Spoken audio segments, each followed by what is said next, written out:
You are now experiencing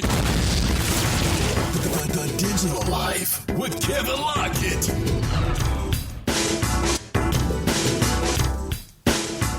Hey everybody, welcome to the Digital Life. You know, I am a big fan of biographies because I really enjoy learning the journey of a person's career. From the very beginning when they're scrapping hard to be successful to what happens afterwards when they truly find success. So today's guest is right up my alley. In her book, Getting There, Julian and Zoe Segal interview people from Warren Buffett to Anderson Cooper and everyone in between on not only their path of success, but finding their true calling in life. And not to be outdone, Julian's story is also inspiring because it's a wonderful tale of how rejection and persistence can lead to great things, no matter what you do in life. So without further ado, here's my conversation with the very inspiring Gillian Zoe Segal. Okay, we're talking to Julian Zoe Segal, author of Getting There. How are you today? I'm great. How are you? I am fine. So I was in the bookstore the other day, and I saw your book, and I want to thank you for your book just because of the feel of it, because it reminded me of the books of when I was a kid. Like the feel, the texture of it was interesting. I mean, the color, it was an orange cover, which was interesting too, but I really liked the texture of the book.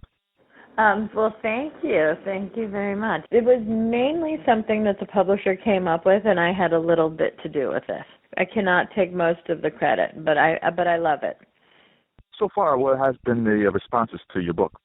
It's had a great response. It's been really inspiring to so many people, which has felt great. Let's go back to your previous book, what was New York Characters, I believe. Yes. And I was reading how I'm a Spike Lee guy, and it was interesting because I read a story how you pursued him like 30 times for the book. Were you always a person that was this persistent, or was that something that you learned about yourself as you worked on your first book? You know, I think that it's easy to be persistent when you are passionate about what you're going after. If you're going after something that you don't really care about, you're not going to be persistent. But when you really want something, that's when you'll have the fuel to sort of persevere and go after it to the best of your ability. So that's what I've learned. You know, like if I was working on someone else's book, I might not try as hard as if it's for my book that I'm into, and that makes all the difference. What did you learn from New York Characters that helped you create Getting There? Well, first of all, New York Characters, I really cut my teeth on that. When I started, I didn't know anything about interviewing people, and doing that book gave me a lot of experience interviewing. So when I finally got to do Getting There, which is a lot more about the interview, New York Characters, I had 1 page of text per person, and in Getting There, there's about 5 or 6 pages per person. So you know, that's kind of the biggest thing it taught me, I think, was how to interview people and not to be intimidated of asking questions. So in a lot of ways, you learning how to be a writer is almost like how the people that you interview in your recent book is that you found a talent that you didn't know really existed, and you kind of grew from that. Yeah, I think that the way to do almost anything is to do it. You know, No one's an expert when they start, but you're never going to learn if you don't do, and you have to start somewhere. So whatever it is that you're doing, whether it's, I'm sure in your experience with podcasts, you weren't as, you know, as great with the first one as you are now. You learn a little bit with each experience. Oh, yes, because my first podcast was 2 hours. I had to cut it down to 45 minutes. So, yeah, I learned a lot my first few podcasts, yeah. Yeah, but you start. You can't be intimidated. You can't say, oh, I don't know how to do that. I can't do it. You just have to do it and learn on the job. So it's interesting. The first person in your book is Warren Buffett, but the last person in your book is Frank Gehry. Is that how you say his name? Yes, Frank Gehry.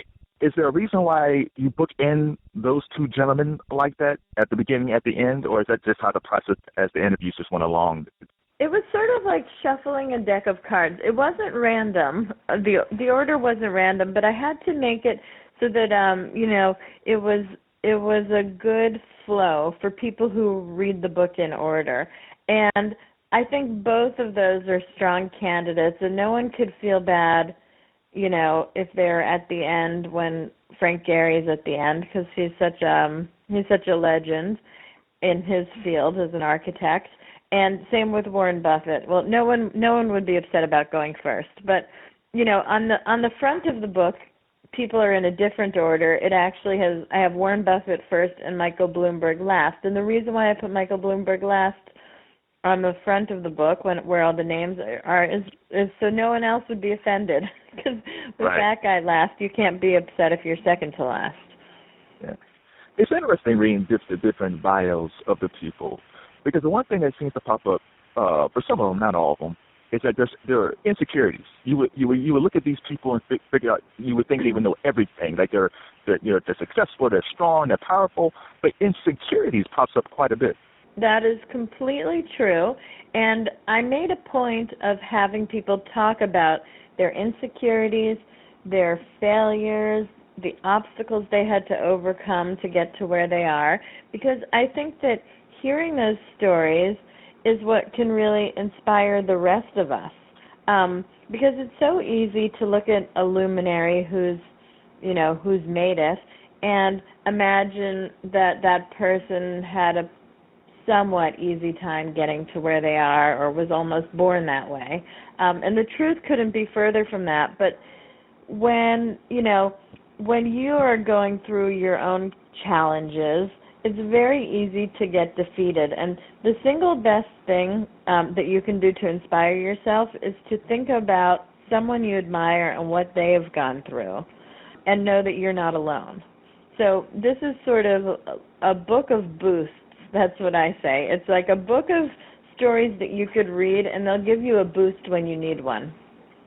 And another thing that's interesting is that some of the people, maybe not all of them, weren't the straight-A students. They weren't the head of the class. Some of them basically said, I was horrible in school.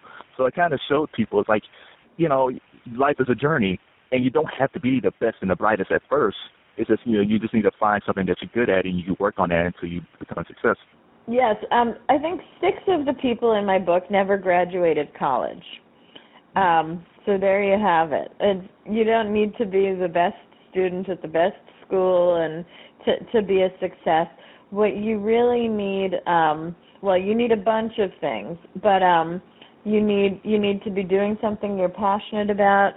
You need to be doing something that's within your circle of competence, which is what, as Warren Buffett phrases it that way, and then you need to be resilient. You need to not be paralyzed by the fear of failure, and you need to not be derailed when you do fail at something, because no one is gonna have everything handed to them on a silver platter, and the name of the game is persistence and resilience and determination. I also like how first 2 lines of each of the essays immediately brings you in. And I didn't know anything about Craig Venter, but I think at the beginning was I was a horrible student and I was a bit of a troublemaker. And in 7th grade, one of my good friends was a member of the Hells Angels. If that doesn't pull you in to read more about this guy, because I didn't know anything about him, but those first 2 lines, it's like that throughout the book, your first 2 lines really draws you in. It makes you want to learn more about the person. Yes, and just for anyone who's listening who doesn't know, he is one of the most important scientists alive. He's helped us all more than anyone in the book has, because he was the first person to sequence the human genome. And what that means is he figured out how to read a human's DNA to figure out what that could tell us. So, for instance, you could say, I have the gene for this kind of cancer, and you can now do something about it before you get that cancer. So he was really, a genius and an important scientist, and it's incredible that, when you read about his story, that he got a D-. He just barely graduated high school, and then he never even intended on going to college. He wanted to just be a surfer and relax in Southern California, and he had jobs like putting price tags on toys at Sears at night. And anyway, he is an incredible story to get to where he is now, but you won't believe it. Right. Just by reading that, you figure, well, how did this guy become one? There was a brilliant mind in there someplace, so you just need to be on that. Yeah. He even talks about his suicide attempt in his essay. Right. So, anyway, it's a good one. I've known Anderson Cooper's story for a while. I like Anderson Cooper. I knew about his dad and his brother. But every time I hear about the story of him just grabbing a camera and going to these war zones, I start thinking it's almost like he was staring death in the face. It's almost like in his own way, he was kind of testing his own limits as a person. Because, I mean, he was going into areas where he could have been killed. I know he loved journalism and he wanted to do it, but it was just, you look back at his story, it's like, wow, I mean, he might not be here right now. You're right. Just because he took that risk. He totally took a risk, with his own life, and that's what those kind of journalists do who go into, war-torn countries and report while bombs are going off, 30 feet from them. But he was really, he writes this in his essay, he felt like he didn't have a choice. It was so, the career that was drawing him in, that he really felt like he didn't have a choice, he didn't have a plan B, it was what he was meant to do. And what I love from his essay is that he really demonstrates how you have to make opportunities for yourself. Nobody saw him and said, you would be a great, journalist. He went off on his own. He took risks. He made stories that were really compelling, and he sold them for such a cheap price that it was hard to refuse buying them. And that's how he launched his own career. So a lot of people know that he came from a rich family, and they think he might have gotten to where he was by connections, but that was, not the case at all. And I never thought that Billy Joel and Comic-Con would have a connection. But when I read about I had no idea. I mean, I like them both. But I never thought Billy Joel and Comic-Con would be the basis of helping the author Diary of a Wimpy Kid to be a success. Yes, that is Jeff Kinney's story. His story is that he wrote this book, Diary of a Wimpy Kid, and he had no luck getting it published, and then he decided he would go to this Comic-Con, which is a comic convention, and try selling it there. He couldn't even get in the convention, so he was about to head home, but then he asked his wife if he could stay in town in New York City to go to this Billy Joel concert at Madison Square Garden because he got the last ticket available, and she said yes, and on account of that Billy Joel concert, he decided to try to get into the convention the next day, and it was there that he met someone from Abrams, which is actually my publisher as well, and he showed his work to this person, and they said, you know what, we would love to try to publish this book. And that's how Diary of a Wimpy Kid was born, and now there's over 115 million copies in print, which is just a huge amount. It's an incredible success. So it just goes to show you that, luck can play a little role in things, and that a lot of really good things get rejected. So don't be so defeated by rejection, because it doesn't mean whatever you are selling isn't good. You just might not have gotten it in the right hands yet. Speaking of rejection, the essay that I can connect to the most was Muhammad Yunus, and because it's his story and his advice, which just really got to me. But you pursued him for a year and a half, and he had such great things to say. When I first read it, it's like, wow, this is fantastic. It's like he must have been like an easy sell, but you pursued him for a long time. Yeah, from New York to Bangladesh. Yeah. So I actually stalked him, and I knew he was speaking at a convention in New York. So I got him as he was leaving, and I took his photo while he was on the street of New York. If you look in the book, that's the photo I took. But then I had to chase him for literally a year and a half, bouncing from assistant to assistant. And I finally got a phone call with him, and that's when I interviewed him. And he has an incredible story. And so I knew about what he had created, and I wanted to include him in the book. So that's why I was so patient and persistent there. How long was the phone call? Did it end up being a long phone call, or was it a short phone call? It had been around like 45 minutes or so. He kept trying to get off, but one more. And then at the end, what I did with everyone is I interviewed everybody. Most of them were in person. And then I took the transcript from the interview and made it into the essay in each person's own words. And then when I was done, I sent it back to each subject for approval because I wanted to make sure that I got it right and that everybody was completely happy with how they came across. Yeah, was that a conscious decision to make it a first-person essay? Because it seems like they wrote their own story because it's written. It's like, okay, it seems like they wrote it themselves. But again, you interviewed them. But was that a conscious decision to make this a first-person story? It was, because I wanted to translate my experience with them as best I could. So I sat down and I had an intimate conversation with each person, and I asked very personal questions, and they really let their guards down and opened up. And I wanted each essay to sort of feel like you were having an intimate conversation with the people. And I think it does, because a lot of people have said, almost that exact same thing to me, that they feel like they're speaking with the person. It's a lot nicer to hear somebody's personal story in their own words. And like you mentioned before, you're also a photographer. What type of camera did you use for your shots, or do you have multiple cameras? I used one camera. It's a 5D Mark II. It's a Canon. And I've had it for a while, and I'm not technical enough to have a bunch of different cameras, because then I'd have to learn how a bunch of different cameras work. It's hard enough to know how one works for me. How did you get into photography? Well, I actually went to law school originally, and after law school, I sort of had a midlife crisis at 24 years old, and I thought, what am I going to do? I don't really want to go down the career path of practicing law, and I wasn't sure what I wanted to do. And somebody gave me a commencement address. It was the transcript of a commencement address that was given at my alma mater, the University of Michigan. And it was given by Kathy Geisweit, who is a famous cartoonist.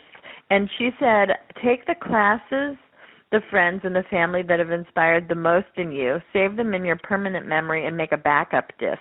When you remember what you love, you will remember who you are. If you remember who you are, you can do anything. So I took her words very literally, and I thought, what classes did I like the most? And I really loved my photography class that I took in my senior year at the University of Michigan. So I just decided to pursue photography, and then that led to my first book, which led to my second book, which was a lot more about, being a journalist than being a photographer. But that's how career paths sort of go. One thing leads to another, and you have to just keep your eyes open for new opportunities. So when you first decided to getting there, did you just have a list of names of people that you wanted to interview? And if so, what percentage were you able to actually connect with? Well, I wanted to get a diverse group of highly successful people, and they had to be people who I admired. It had to be people who I thought were great role models for everybody. And so that's really what I went out for. And I had to throw many requests out there before getting some yeses. I got, ignored a lot. I got rejected a lot. And I sort of just kept at it, and I eventually got my group. And from the time that you came up with the idea to the actual publishing of the book, how long did it take? Well, it took me about 5 years to put the book together, and then once I handed it in, it took probably 9 months or so till the book actually came out. But I wasn't working on it except for just proofreading and dealing with the design and that kind of thing. So probably like 6 years. But I really worked on the text for 5 years. Wow. So who surprised you the most of all the essays and interviews that you did? Who surprised you the most? I think probably J. Craig Venter, because who would think that a genius scientist didn't even want to go to college and, slid by on a D-. So that was one of the most surprising. I guess I'm going to go with him. There were things that surprised me about a lot of people. I could go on about other surprising things, but if I had to pick one, I would pick him.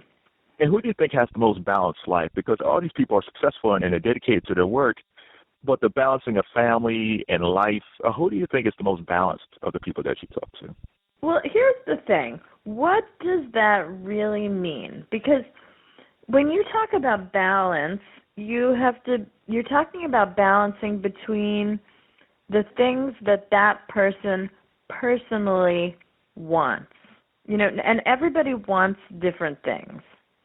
So, for instance, balance to me would incorporate doing exercise, multiple times a week, whereas someone else might not care about that as much as I do. Or, walking with my dog for an hour in the park or whatever it is. So I think that it's a hard question for me to answer because it's almost like saying who's the happiest, Right. That makes a lot of sense. What makes me happy is different than what makes you happy. So, for instance, Warren Buffett, he spends a lot of time, reading up on different businesses and managing his managers and that kind of a thing. But that's what he loves to do. So who's to say he must spend, this many hours of the week playing golf or whatever it is that other people might like to do?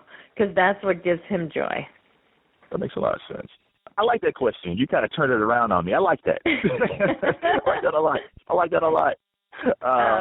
So at the end of each essay, you have pearls. They're pearls of wisdom, almost like, they're kind of little tips of advice. So what are some of Julian Zoe Segal's pearls? My pearls, oh gosh. My pearls, I guess that I had to get to where I am, today, wherever that may be. But I had to get there by just fighting in the street. like nothing gets handed to you, and you have to sort of find a way in wherever you want to go and just sort of keep moving in that direction. So I guess I would say, polite persistence really pays off. That's one of my pearls. Polite persistence. I never heard that before. But yeah. You have to be somewhat, persistent. If you're too persistent, it can border on being aggressive and a turnoff. But there's a way to sort of keep at it in a polite way, without rubbing people the wrong way, and and I think you have to sort of have an internal monitor and get people and get when you're pushing it too far or when you're not, or what's all right. But I think that if you're always polite and pleasant to deal with, then it helps you be persistent and sort of get to where you want to go. Well, Julian Zoe Segal, thank you for the conversation. If people want to check out your book, where can they go? Amazon is a good place if you've ever heard of that place. Yeah, and the book is called Getting There. And one last thing, one last person to talk to you about, Ian Schrager. I'm a big music guy. I've always knew the story about Studio 54. It's like I'm always fascinated about it, how it happened, how it crashed, and all that stuff. But when people talk about Studio 54, they always talk about Steve Rubin, but Ian was his partner. But they became very successful afterwards in the hotel business and doing different things, which is almost like a part two that you never really hear. Yeah, well, there's a couple reasons for that, but what happened is they decided to go in the nightclub business, and one big lesson from their story is you don't need to reinvent the wheel. You can do something that's being done, but in an imaginative way. So they sort of upped the nightclub business a notch, and they became very, very successful with Studio 54, so much so that it sort of went to their heads, and they didn't think the rules applied to them, and they cheated on their income tax. And they got caught and went to prison for 13 months. And when they came out, they were broke, and they, no one wanted to lend them money or go into business with them. So they had to really, use their street smarts to get back, on their feet. And they were able to go into the hotel business eventually. It's a long story, so I'm not going to tell it, everything. But if you read the story, you'll read how exactly they did it. And they really revolutionized the hotel industry in the same way they did it with the nightclub industry. They started the boutique hotel revolution, and they're responsible for the whole trend, which still goes on now, of lobby socializing. It used to be that a hotel lobby or a hotel bar was just for the out-of-towners. Now, locals in New York go to hotels to hang out and, eat in the restaurants, and it's not just a place for the hotel guests. But Steve Rubel died, so you don't hear about him anymore. And Ian Schrager was always the more shy one. He's more behind the scenes, so he doesn't like the stage, so you don't really hear about him as much, but you've heard of all his hotels, and that's their story. And Ian's story is interesting because it deals with partnership. Like you said, he's the shy one. But that's the thing throughout the book, is that you need support. You need someone to be in your corner that kind of help you or be there for you in your good times and your bad times. Yes, definitely. And Ian talks about this. He says that you have to pick a partner who has different strengths than you do. You shouldn't pick somebody who's just like you, because that way you can fill in where you need to. Well, this is why, Julian. Thank you so much. Thank you. I want to thank Gillian Zoe Segal for being a great guest on The Digital Life. Make sure you pick up her book, Getting There, now available online and at your local bookstores. And be sure to check out my ebook, So You Think You Know Content Marketing, now available on Amazon. I know, a shameless plug, but check it out. It's a really good book. Before I go, I have a Twitter question for you. Tweet me at Kevin Lockett and tell me whose biography inspires you. Use the hashtag DigitalKev. That's the hashtag DigitalKev, and tell me whose biography inspires you. All right, everybody. It's The Digital Life. I'm Kevin Lockett, and I'm out. The Digital Life with Kevin Lockett.